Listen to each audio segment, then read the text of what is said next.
我们世界各地的莲友们，早上好，阿弥陀佛。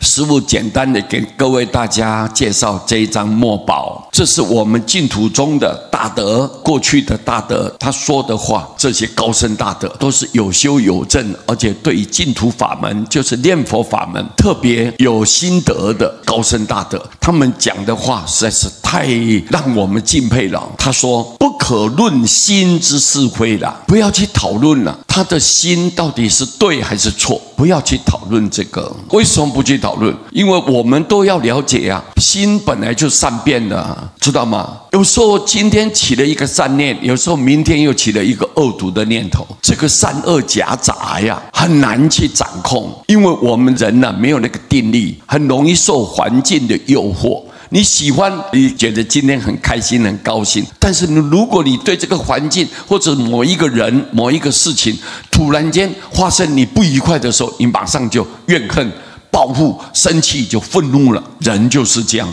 所以我们的心呢，是随着这个环境一直不时的在变动，所以我们不必去讨论心到底是对还是错，是跟非不必讨论。凡夫的心，我们凡夫众生，什么叫凡夫啊？我们有贪嗔痴啊，有贪心，有嗔恨心，有疑痴心，骄慢心、怀疑心都很重，所以这个叫做凡夫。我们会来这个六道轮回，就是因为我们有这一种习性在，所以凡夫的心是善恶共迷的。善恶共迷，不管是善也好，恶也好，我们都共同迷失。什么叫迷失？不会判断，我们没有这个能耐，没有这个本事去了解到这个善是彻底的善，还是这个善当中它有夹一些恶，我们不清楚。如果恶里面呢，可能后面有一些是你意想不到，他的动机是一个善良的，我们也没办法去了解他的内幕。往往我们呢，要以善恶来做判断的话，是很难的。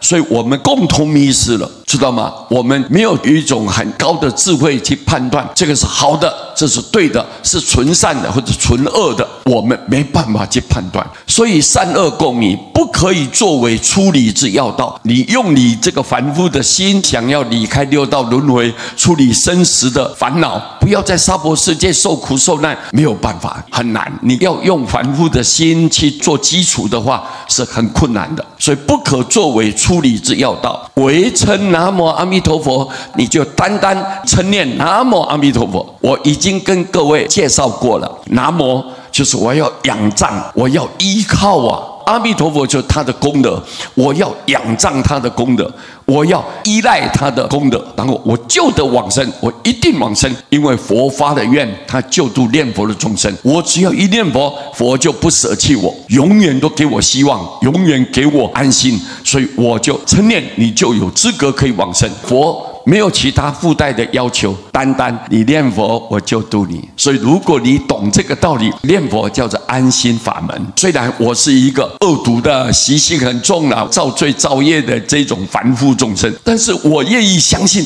我愿意念佛，佛不舍弃我，我只要念佛，佛就救度我啊，非常安心的。所以这个叫做安心法门。这一章虽然很简单，但是各位你不要靠你的心哦，我的心一定要很亲近，我才有资格去，或者我的心是做得很纯善很善良的心，我才可以去，我心都没有妄想，没有散乱心，我才有资格去。不是依靠你的心是没有办法做一个标准，没有办法的。所以你必须一定要念佛，你才有资格去往生。这一点呢，我们再一次呼吁，告诉所有世界各地的莲友们，大家一定要特别留意这一点。这样子的话，人人都念佛，人人都有资格，人人有条件，阿弥陀佛永远就要救度，所以我们就安心了。感谢大家，阿弥陀佛。